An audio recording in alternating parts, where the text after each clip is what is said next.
Hello, নমস্কার। সবাই কেমন আছো? তো আজকে আমি একটা তোমাদের সাথে আমার লাইফের প্রথম ফার্স্ট রান্না দেখাবো। আজকে আমি কি মনে হলো তাই ভাবলাম একটু বিরিয়ানি বানাই। যেহেতু আমি কোনোদিন বানাইনি, তো তাই আজকে ফার্স্ট টাইম ট্রাই করলাম যে, কিন্তু হ্যাঁ, ফার্স্ট টাইম করলেও বিরিয়ানিটা সত্যি খুব সুন্দর হয়েছে। মানে একদম ঝরঝরে না, কোনো বেশি একদম রিচ হয়নি, পুরো হালকা হালকা হয়েছে, সুন্দর হয়েছে খেতে। মানে সবাই খেয়ে তাই বলেছে। তো তোমাদের সাথে একটুখানি শেয়ার করলাম। তো ভিডিওটা ভালো লাগলে প্লিজ প্লিজ সবাই লাইক কমেন্ট শেয়ার করবে, আর আমার চ্যানেলটা সাবস্ক্রাইব করবে। তো ভিডিওটা দেখো, তো কেউ স্কিপ করবে না।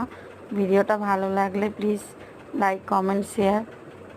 তোমরা সবাই ভালো থাকবে, সবাই খুশি থাকবে।